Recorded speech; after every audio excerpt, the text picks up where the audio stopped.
Olá, muito boa noite, seja bem-vindo a mais um programa Reis da Questão com Duarte Graça. Na minha companhia já tenho o Duarte. Olá, Duarte, muito boa noite, tudo bem? Olá, boa noite, está tudo. Duarte, para este programa começamos pela política internacional, vamos até aos Estados Unidos da América. O que é que nos trazes hoje? Eu julguei importante falar um bocado sobre um acontecimento bastante recente, que foi a morte de uma juíza do Supremo Tribunal dos Estados Unidos, Ruth Bader Ginsburg. E isto é relevante porque os Estados Unidos têm um sistema jurídico e legal cujo mais alto tribunal é precisamente o Supremo Tribunal, que é constituído por 9 pessoas. Neste momento, 8 devido à morte da juíza. Mas o que acontece? Os juízes do Supremo Tribunal são nomeados pelo Presidente em exercício quando se abre uma vaga. Normalmente é isso que está, que está na Constituição dos Estados Unidos. No entanto, o que acontece? Há uma espécie de critério político que existe aqui. Não é necessariamente legal, ou seja, não há uma obrigação legal necessariamente, mas há um critério político que foi sobretudo introduzido em 2016, quando, na altura ainda, o presidente anterior, o presidente Barack Obama, queria nomear em março de 2016, ou seja, há cerca de 10 meses do final do seu mandato, um juiz para substituir uma vaga que estava aberta, ou para preencher uma vaga que tinha sido aberta. Mas o que acontece? O partido da oposição da altura, o Partido Republicano, que controlava o Senado, que é a Câmara Legislativa dos Estados Unidos, que aprova a pessoa que o Presidente nomeia, disseram na altura que num ano de eleições não fazia sentido nomear juízes para o Supremo Tribunal. Porquê? Porque as pessoas, quando escolhem a presidência, também escolhem com base na ideia de que essa pessoa poderá nomear juízes para o Supremo Tribunal. E isso tem implicações políticas. Porque, como é evidente, a política é sobretudo trabalhar da lei. E então o que acontece? Muitas das decisões do Supremo Tribunal têm implicações ao nível social e económico nos Estados Unidos. Certo. Decisões como, por exemplo, em 2015, o Supremo Tribunal dos Estados Unidos decidiu, de uma vez por todas, que o casamento entre pessoas do mesmo sexo era constitucional e que era inconstitucional proibi-lo. E então, esse tipo de decisões, como é evidente, têm implicações ideológicas no sentido em que há uma enorme separação entre os democratas e republicanos, sobretudo em questões como essa, em questões sociais. Às vezes há muitas aproximações no que toca a questões económicas, mas em questões sociais há um enorme fosso. E o que acontece? Cada presidente que nomeia juízes para o Supremo Tribunal, e esse juiz vai, no exercício desse cargo, vai tomar decisões que têm uma certa carga ideológica que influencia a visão que têm do sistema de justiça e a interpretação que fazem da Constituição. E então o que acontece? O presidente Trump já nomeou 2 juízes para o Supremo Tribunal, que foram aceitos.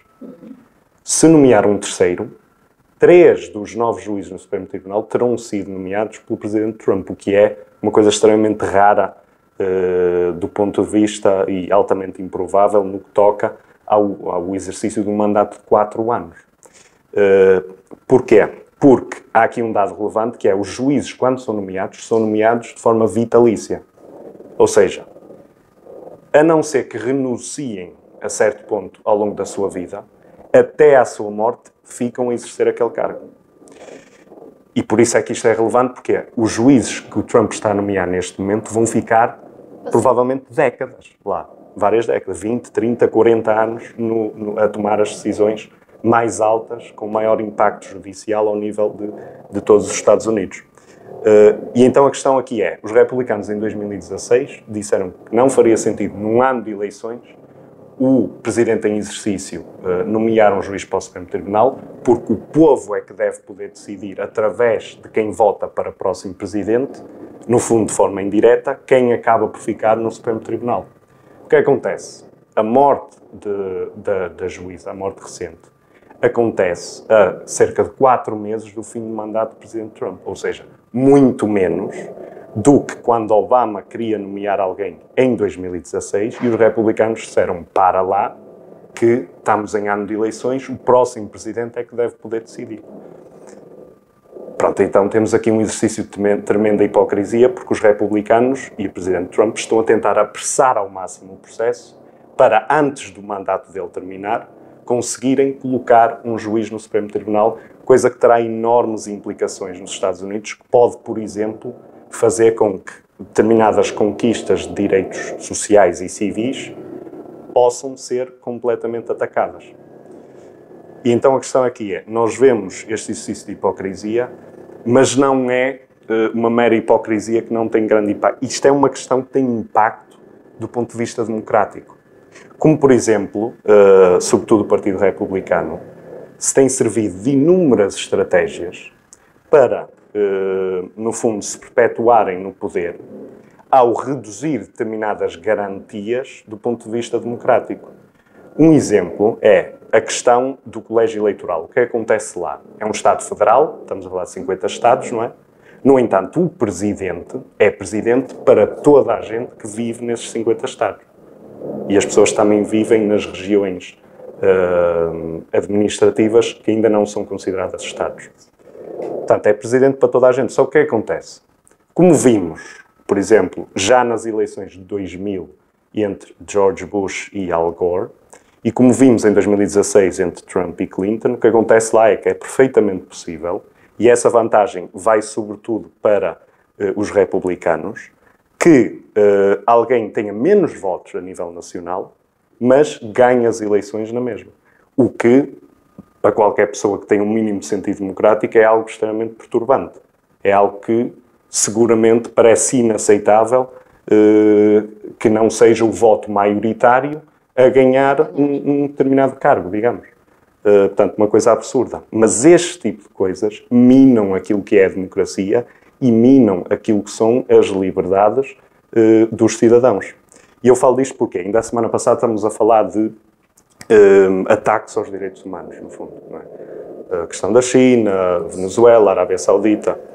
Só que aquilo que verificamos é que não é preciso um regime ter uma natureza, enfim, repressiva, autoritária e claramente antidemocrática para haver ataques e uma erosão daquilo que são os valores democráticos e os valores de liberdade, aquilo que são os direitos humanos que devem ser garantidos a cada pessoa.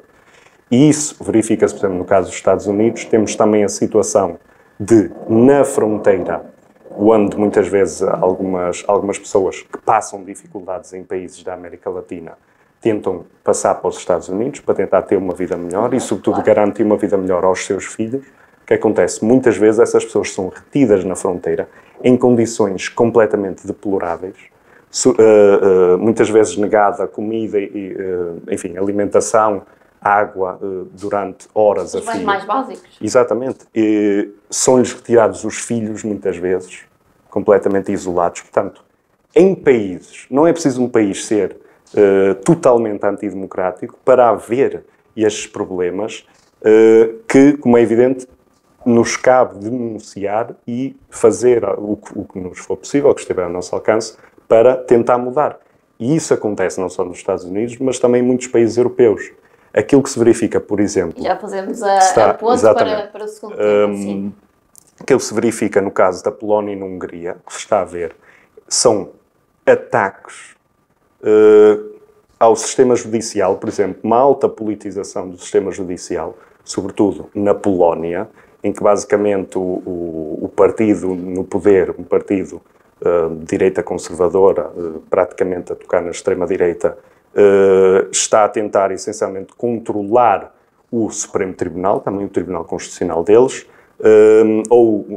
e lá vê-se questões, por exemplo, um enorme retrocesso naquilo que são direitos, por exemplo, na igualdade para pessoas LGBT, vê-se, enfim, de certa forma, o preconceito e a discriminação a ganharem uma forma política e a ganharem peso no sistema político e no sistema judicial. E vemos também, por exemplo, no caso da Hungria, em que, essencialmente, não só temos uma enorme distorção daquilo que é o voto popular em eleições traduzido no Parlamento. Por exemplo, o partido em exercício neste momento teve cerca de metade dos votos nas últimas eleições, mas controla 2/3 do Parlamento húngaro. E o que é que isso significa? Controlando 2/3 pode fazer alterações constitucionais, por exemplo, que são, como sabemos, a Constituição de qualquer país é a lei mais alta desse país, é a lei onde se garantem direitos fundamentais. Quando um partido tem poder suficiente para alterar isso, pode ser extremamente problemático, como é nesse caso, e já houve alterações. E o que acontece também na Hungria, por exemplo, é um forte ataque à liberdade de imprensa. Os meios de comunicação têm sido ou descredibilizados pelo governo, de alguma forma, com táticas de denúncia, difamação, ou, por exemplo, comprados sistematicamente por, enfim, interesses económicos e financeiros ligados ao partido no poder. Portanto, nós vemos que uma democracia nunca está verdadeiramente a salvo deste tipo de ataques. Por isso é que nós próprios temos que, de alguma forma, não só, enfim, criticar e reclamar coisas que são sempre legítimas, como é evidente, mas nós próprios tentamos pesquisar, procurar informação com os meios que temos disponíveis, falar com as pessoas que nos rodeiam sobre os mais diversos temas. Enfim, não podemos achar que tem que haver uma separação entre os políticos e nós. Nós próprios temos que ser agentes políticos precisamente para garantirmos que não há o tipo de abusos que temos visto, infelizmente, a acontecer cada vez mais. E, portanto, essa é um bocadinho a mensagem que quero deixar. E, aliás, o tema seguinte que temos é precisamente um dos exercícios e uma das coisas em que eu acho que seria saudável as pessoas tentarem investigar um bocadinho mais, se lhes for possível, como é evidente. Muito bem, Duarte. Essa questão das pessoas ainda não terem tanta voz, tanto poder nos países que mencionou, qual é que podia ser o Duarte? Apelou a que nós falemos, a que nós discutimos essas questões. O que é que nós poderemos fazer na prática, efetivamente? Na Como prática, é que nós poderemos ajudar essas pessoas que não têm voz? Pois, eu julgo que aqui é preciso ter... não achar que aquilo que vamos fazer vai acabar necessariamente ou naturalmente com o problema. Não, é um processo que leva anos. Exatamente. Mas temos que ter consciência que podemos sempre chamar a atenção para um problema, contribui sempre com alguma coisa. E eu chamo a atenção, por exemplo, o caso muito específico. A Amnistia Internacional muitas vezes faz, que é uma organização não governamental, que está sempre atenta e fiscaliza, digamos, os governos no que toca a ataques aos direitos humanos. Muitas vezes faz campanhas que é de enviar, qualquer pessoa pode assinar uma carta com um texto pré-feito. A pessoa, se concordar com o que lá está, não é? Pode assinar e a carta é endereçada, por exemplo, a um determinado governo, a um determinado primeiro-ministro ou presidente, ou quê? Por exemplo, cartas a pedir a libertação de pessoas injustamente acusadas de alguma coisa, e isso muitas vezes tem resultado. Há muitas pessoas que são libertas de algum tipo de injustiça, precisamente porque essa pressão muitas vezes resulta.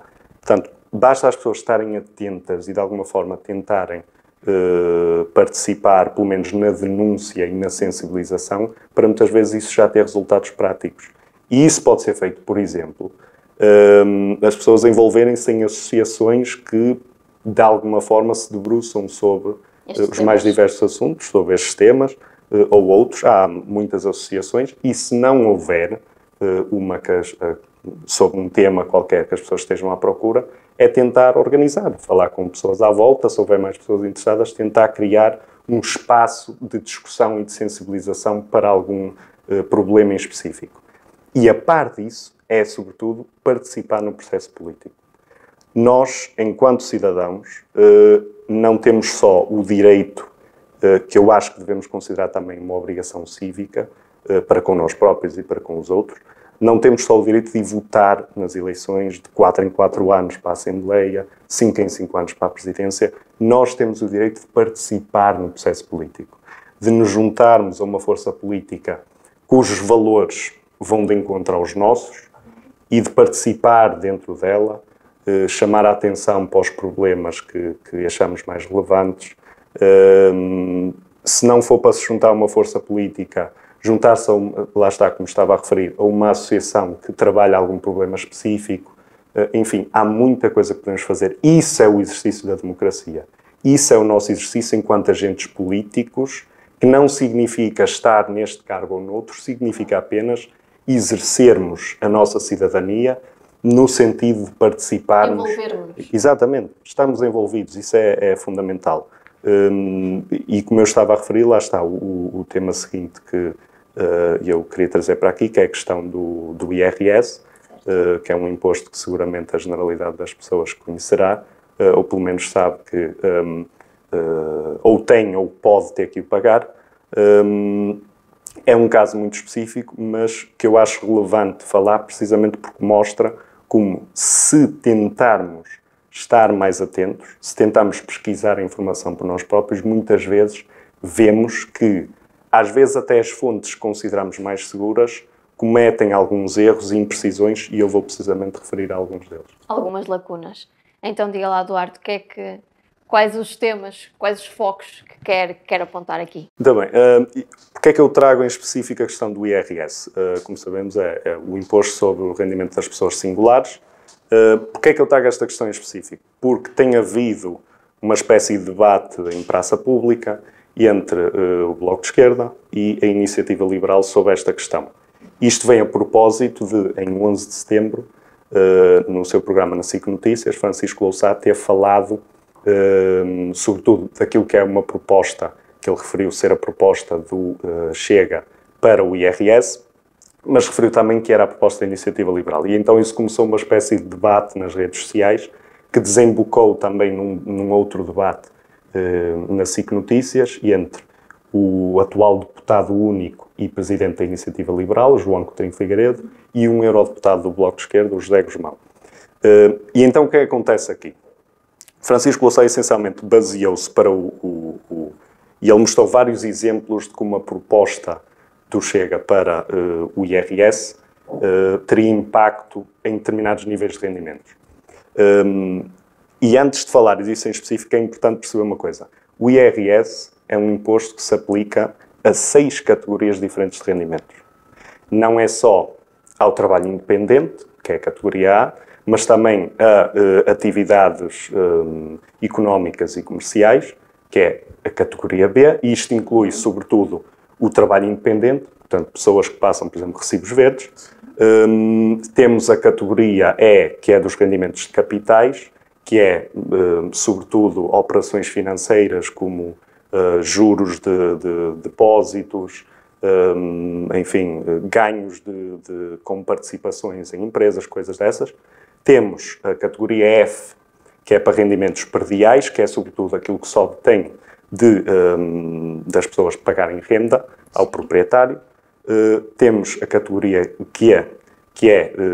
são incrementos patrimoniais, que são também espécies de ganhos de capitais que não estão incluídos na categoria E, e outras questões, e temos a categoria H, que é das pensões, nomeadamente pensões de reforma, pensões de invalidez e pensões de sobrevivência.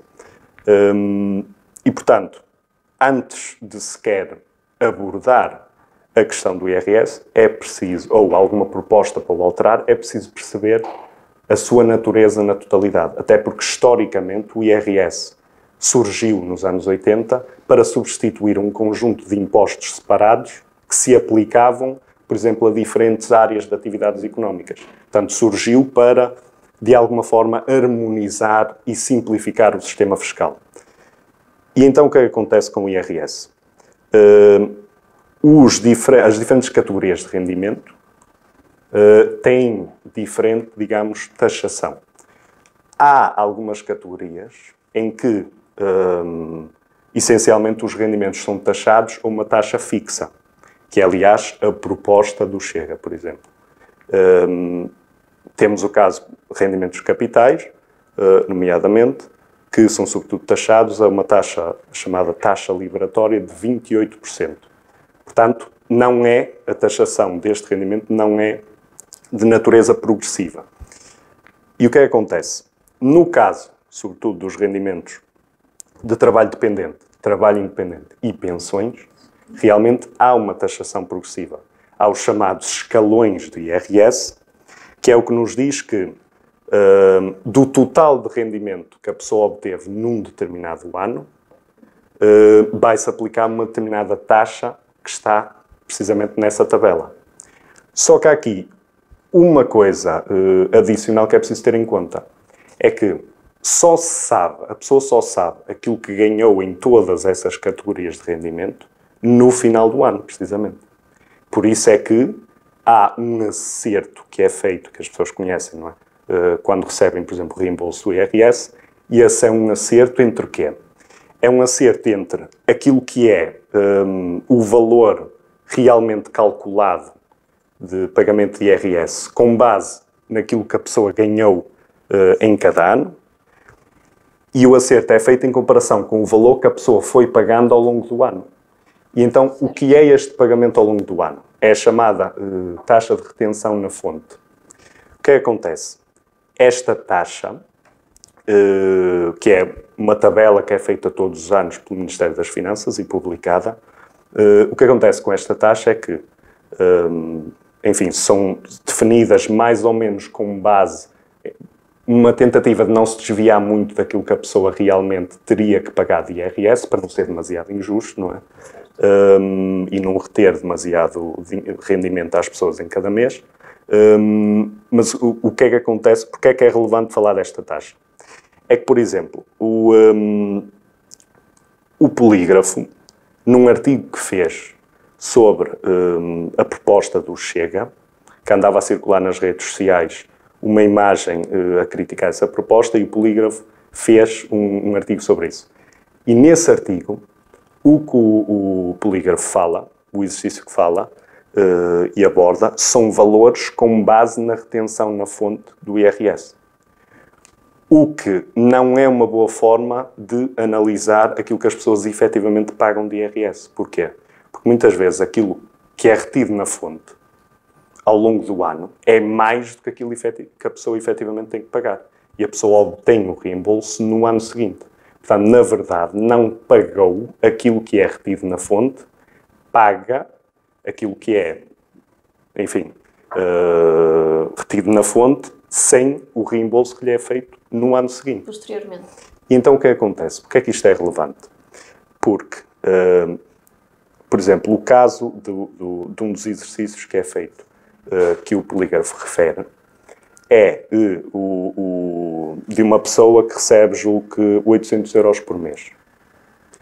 Uma pessoa, acho que casado, com 2 dependentes, portanto, com 2 filhos. E chega à conclusão que essa pessoa, em todo o ano, aquilo que é retido na fonte, que é o que a pessoa vai pagando ao longo do ano, é 392 euros. E o que acontece? Este valor foi o que foi pegado, por exemplo, pela Iniciativa Liberal, para falar sobre a sua proposta. Qual é a proposta da Iniciativa Liberal e o que é que difere do Chega neste momento? Ao contrário do sistema que existe atualmente, que é, há uma tabela com, julgo, 7 escalões diferentes de IRS, e as taxas vão aumentando quanto mais aumenta o rendimento. A proposta do Chega, por exemplo, é de aplicar uma taxa única a todos os rendimentos de 15%. O que acontece aí? Há uma questão importante aqui, que é o Chega refere que até determinado nível de rendimento haveria uma isenção. Não refere qual é esse nível de rendimento. Portanto, não sabemos exatamente quais serão os cálculos exatos a fazer. Mas mesmo que se olhe só para uma taxa única de 15%, independentemente dessa isenção, o que acontece é que, definitivamente, quem paga muito menos de impostos do que está a pagar neste momento é quem tem rendimentos superiores. Isso é evidente. Uma pessoa, por exemplo, com a taxa de 15%, sem nenhum tipo de isenção sobre rendimentos, enquanto que neste momento nós temos uma taxa que pode atingir, tecnicamente, pode chegar próxima dos 53%, sobre rendimentos muito elevados, já no nível dos milhões por ano, essas pessoas passariam a pagar só 15%. Ou seja, uma borla fiscal de quase 40 pontos percentuais do seu salário milionário. Portanto, podemos perceber que essa borla também poderia ser milionária. Exatamente. milionária. E nós estamos a falar de receita fiscal que é perdida pelo Estado. O que é que acontece? Essa receita fiscal do IRS são cerca, o ano passado julgo que foi 13,6 mil milhões de euros. É receita que, enfim, há um enorme abatimento dessa receita com este tipo de proposta. E é um abatimento que, enfim, tem que se cortar em algum lado. E é aqui que vem o grande problema. Em que é que isso também não é referido pelo Chega, nem é referido pela Iniciativa Liberal, que tem uma proposta mais específica que o Chega. A Iniciativa Liberal diz, ao contrário do Chega, não fala só de taxa única de 15% e diz vagamente que há uma determinada isenção. A Iniciativa Liberal define o valor da isenção. Diz que 650 euros do salário de trabalho dependente, ou trabalho independente, o que também está incluído, é isento dos impostos. Isso significa que ninguém chega efetivamente a pagar a taxa de 15%. Mas isso, como é evidente, também é um enorme rombo nas contas públicas. Aliás, dependendo daquele que é o valor que o Chega quer definir para a isenção, o rombo que vem nas contas com a proposta da Iniciativa Liberal pode até ser maior do que aquele que é proposto pelo Chega. Só que o que é que acontece? É que a proposta do Chega, se a isenção for muito reduzida, pode fazer com que as pessoas que neste momento têm rendimentos inferiores paguem mais e as que têm superior paguem menos. Já a proposta da Iniciativa Liberal, a generalidade das pessoas poderá pagar menos. Mas qual é o problema aqui? É que o IRS, como existe neste momento, não prevê só este cálculo com base na tabela e acabou, não. Prevê as chamadas deduções à coleta. E porquê é que isto é relevante? Aliás, inicialmente, antes até das deduções à coleta, há um dado relevante que é, e eu peço desculpa de estar aqui a tirar coisa, mas de facto há alguma complexidade nisto, que é, nos rendimentos de trabalho dependente, é retirado ao total que a pessoa ganhou num ano, é retirado automaticamente 4.104 euros, em geral. Este valor pode ser superior em casos específicos de descontos para sistemas de proteção social, por exemplo, ou se a pessoa tiver determinado valor a pagar a uma ordem profissional, dentro de um limite. Mas, normalmente, a generalidade dos salários, o que acontece é que é retirado 4.104 euros ao valor sobre o qual se aplica a taxa do IRS. E, portanto, já há uma determinada isenção. E o que é estranho no meio disto tudo? É que, realmente, se a preocupação da Iniciativa Liberal fosse, sobretudo, que as pessoas, enfim, de rendimentos inferiores, tivessem mais rendimento disponível, pura e simplesmente proporia que este valor de isenção fosse aumentado para 9.100 euros, que é o equivalente a 650 euros mensais de salário. Seria praticamente a mesma coisa que a isenção que existe que está a propor, aliás, que a Iniciativa Liberal está a propor. Só que, como é evidente, a ideia da Iniciativa Liberal não é ter uma progressividade fiscal, tanto que eles referem que esta isenção, referem no programa eleitoral, que esta isenção existiria apenas até ao reequilíbrio do mercado de trabalho, que não se sabe muito bem o que é que significa para a Iniciativa Liberal. Mas só este dado já nos diz que a ideia até poderia ser, no futuro, ter realmente uma taxa única, sem qualquer isenção, de 15%. O que é problemático, exigiria, por exemplo, uma alteração da Constituição que exige que haja uma taxação progressiva. Ou seja, que a percentagem em impostos diretos, como o IRS, seja superior quanto maior seja o rendimento. Seja diferente para os diversos escalões. Exatamente. Qual é a ideia disso? É, de certa forma, compensar, através de financiamento do Orçamento do Estado, compensar aquilo que é uma distribuição desigual de rendimentos.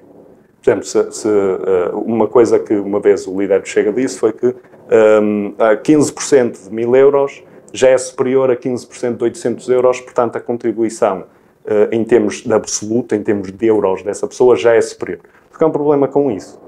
É que, enfim, se nós taxássemos toda a gente ao mesmo valor, seria admitir que, no fundo, todos os salários têm uma espécie de...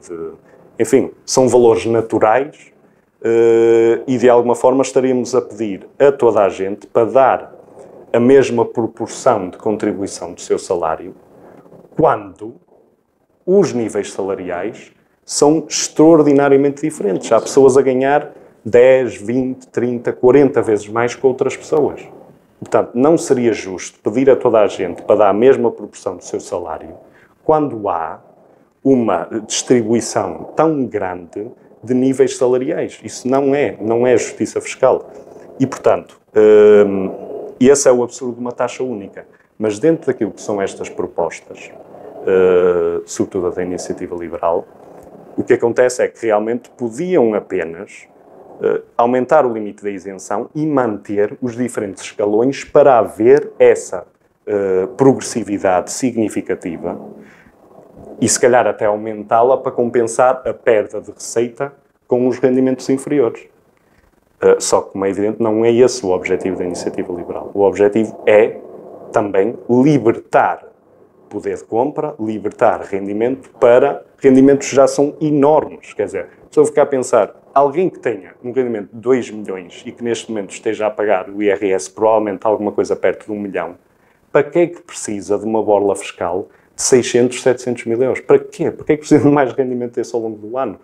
A maior parte das pessoas nem consegue pensar o que fazer com esse rendimento. Portanto, é um absurdo. Agora, sob a questão das deduções à coleta, depois desta questão, o que acontece é que há determinadas despesas que estão definidas na lei no Código do IRS que as pessoas podem descontar daquilo que é o valor que teriam que pagar por IRS. E aqui é que entra uma questão interessante, porque a iniciativa liberal propõe eliminar essas deduções. Agora, o que é que acontece? Eu vou dar o caso muito prático de uma pessoa que ganha 685 euros. Que neste momento, na tabela de retenção de fonte que existe, ou seja, no valor que é capturado todos os meses ao salário, tem que pagar 0,1%, ou seja, cerca de 70 cêntimos por mês, que ao fim do ano dá um bocadinho à volta dos 10 euros, não chega a 10 euros. Na proposta da iniciativa liberal, aquilo, portanto, não seria necessário fazer um acerto, as pessoas pura e simplesmente pagavam por mês os tais 15%, sobre os rendimentos sobre a parte do rendimento acima de 650 euros. Ou seja, esta pessoa que ganha 685 euros, no caso da iniciativa liberal, passaria a pagar 15% sobre os 35 euros, que é cerca de 5,25 euros por mês, que, curiosamente, é superior à tabela de retenção na fonte existente, para esse valor de salário. Ou seja, por cada mês, a pessoa, no caso da iniciativa liberal, pagaria mais. Só que, como eu referi, não é isto que conta exatamente. O que conta é o tal acerto final que existe. E então, na tabela atual, o que acontece é que o rendimento que a pessoa tem que pagar para um salário de 685 euros, estamos aqui a supor o caso de uma pessoa solteira sem dependentes, o que acontece é que essa pessoa, no total do ano, ganha 9.590 euros e, portanto, vai pagar, o cálculo do IRS vai ser à base disso. Como eu tinha referido, a estes 9.590 euros são retirados cerca de 4.000 euros, um pouco mais do que isso. E, portanto, a taxa vai incidir sobre o resultado dessa diferença, que é cerca de 5.500 euros. Com 5.500 euros de rendimento anual, a taxa atual é de 14,5%. É o que está na tabela de IRS. Ora, 14,5% de 550 fica, enfim, à volta de 800 euros. Só que existe outra coisa curiosa, mais uma coisa dentro no código do IRS, que é o trabalho dependente e, por exemplo, o trabalho independente também, as pessoas passam recibos verdes, tem um valor mínimo de salário que não pode, basicamente, ser capturado pelo IRS. que neste momento é de cerca de 9.215 euros, sensivelmente. Então, o que é que acontece? Esta pessoa, do salário de 685 euros por mês, teria que pagar de IRS, o cálculo é à volta de 800 euros. Só que, como isso a atiraria para baixo dos 9.215, na verdade, a pessoa só tem que pagar o suficiente para atingir esses 9.215. Da diferença em relação aos 9.590 que ganhou no ano. Sim. Então, isto dá à volta de 375 euros. Ou seja, os valores reais da diferença neste caso é, no da Iniciativa Liberal, na proposta, a pessoa tem a pagar 773,5 euros no total do IRS de um ano. No caso do sistema atual, cerca de 375 euros. Só que há aqui outra questão interessante, que são as tais deduções à coleta. Porque se a pessoa tiver despesas suficientes em educação, saúde, despesas gerais, com imóveis, por exemplo, pagar renda de habitação, despesas em que se passe fatura em serviços específicos, como está tipificado na lei, despesas com lares, por exemplo. O que acontece é que é perfeitamente possível para uma pessoa que tivesse a pagar estes 375, para não pagar nada, se abater o suficiente nas deduções à coleta. Se tiver despesas suficientes em tudo isto, e, por exemplo, as despesas gerais, o limite máximo é 250 euros. Ora, se a pessoa gastasse suficiente, o que é facílimo, para atingir esse valor máximo, já teria a pagar apenas 125 euros.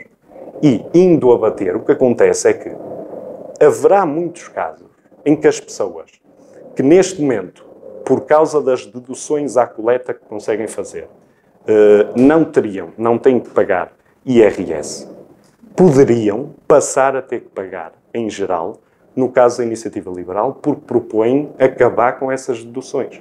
Ou seja, embora só tivemos em conta a tabela de IRS atual, sem contar com as deduções, embora se veja aí que em todos os casos, e realmente é assim, se paga mais atualmente do que se pagaria na proposta da Iniciativa Liberal, na verdade, se tivermos em conta as deduções à coleta, que na prática, em grande medida, as pessoas normalmente atingem os valores máximos, pelo menos em algumas dessas secções, na prática, as pessoas poderiam, efetivamente, pagar mais de IRS. E, portanto, isto traz-me a quê? O que nós temos visto, e até no caso do polígrafo, o exercício que fazem é à base da retenção na fonte. O que, como já referi, é errado. Porque é o que a pessoa paga ao longo de cada ano, mas depois obtém um reembolso se tiver pago a mais. Portanto, não é correto fazer o exercício do IRS e as comparações com base na retenção na fonte.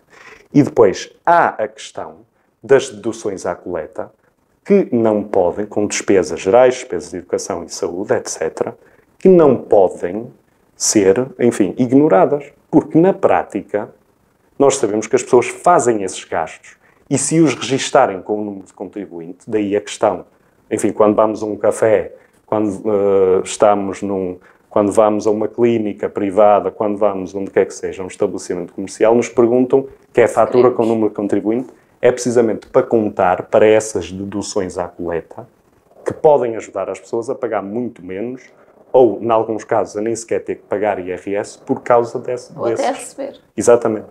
Agora, o que acontece? É precisamente que, ao eliminar essas deduções, na prática, pode acontecer que pessoas que não paguem neste momento passem a pagar. E pessoas que paguem determinado valor neste momento, paguem mais. E isso acontece, sobretudo, nos escalões inferiores de rendimentos. Porque os escalões superiores, muito provavelmente, atingem praticamente todos os valores de deduções à coleta que existem. Mas o que acontece? O que tem a pagar de IRS, para salários bastante elevados, é muito maior do que essas deduções à coleta. E, portanto, efetivamente, vão ter uma borla fiscal praticamente garantida. Enquanto que pessoas de rendimentos inferiores, é possível que, por causa de não haver deduções à coleta na proposta da Iniciativa Liberal, passem a ter que pagar quando neste momento não pagam se tiverem gastos suficientes que praticamente atingem sempre. E por isso, de facto, nós temos um sistema, enfim, o Código do Imposto sobre o Rendimento das Pessoas Singulares tem, em termos de, enfim, tem cerca de 150 artigos e são mais ou menos 100 páginas de, enfim, artigos, números e etc. de lei. Portanto, é bastante. É um sistema complexo. Só que não podemos comparar ao nível de um sistema simples, por aí simplesmente fazer a ponte para esse sistema complexo, eliminar aquilo que são as condições particulares do sistema atual, para dizer, não, toda a gente vai pagar menos. Não é verdade. Não só neste momento, como referiu o eurodeputado do Bloco de Esquerda, José Guzmão, 46% das pessoas, isto julgo que são dados de 2017, não tiveram que pagar IRS, muitas por causa das tais deduções. O que acontece é que algumas dessas pessoas poderiam passar a pagar. Portanto, é preciso ter muito cuidado com a leitura que nós fazemos disto. E eu refiro isto porque eu não sou nenhum especialista em contabilidade, nem economia, nem nada. Agora, enquanto cidadão preocupado a olhar para este debate, o que é que eu fiz? Fui ver precisamente o código do IRS. E, sobretudo, comparar com algumas simulações que estão feitas para ter certeza que a leitura que faço daquilo não é errada. Claro. E, portanto, isto para dizer porquê? Nós podemos identificar que até às vezes os meios de comunicação cometem erros nesta leitura. Ou não dão a informação toda às pessoas. E muitas vezes, neste caso, por exemplo, a Iniciativa Liberal, e seguramente Louçã também terá disse algumas imprecisões, e há ali uns dados que, enfim, não se percebem muito bem, mas na realidade também a Iniciativa Liberal invoca dados que não são reais. Não é mesmo aquilo que as pessoas acabam por pagar. Portanto, é preciso ter muito cuidado com a forma como tratamos estes temas, porque se dizemos às pessoas que vai pagar menos com a minha proposta, isso muitas vezes pode ser o suficiente para a pessoa considerar, pronto, então o meu voto vai para ali. Só que há um problema. Se isso não for verdade, quebra-se a confiança. Isso não pode ser. Preciso ter muito cuidado com as coisas e nós próprios podemos detectar esses erros se tivermos o cuidado de ir à fonte da informação e de a analisar devidamente. E, portanto, é um bocadinho a mensagem que eu queria deixar, e a questão do IRS é um debate recente e é um caso específico em que se demonstra a importância de nós próprios sermos agentes ativos. Eduardo abordou este tema muitíssimo bem. São temas, como disse, delicados e complexos. Certamente teremos a oportunidade de voltá-los a analisar noutro programa, mas estamos a chegar ao fim, portanto, resta-me-lhe agradecer. Muito obrigada. Muito obrigado. Enquanto assim que está em casa, já sabe que pode ver e rever esta entrevista em 91canal.pt ou então na sua rede social favorita. O programa Reis da Questão chega assim ao fim. Tenha uma boa noite.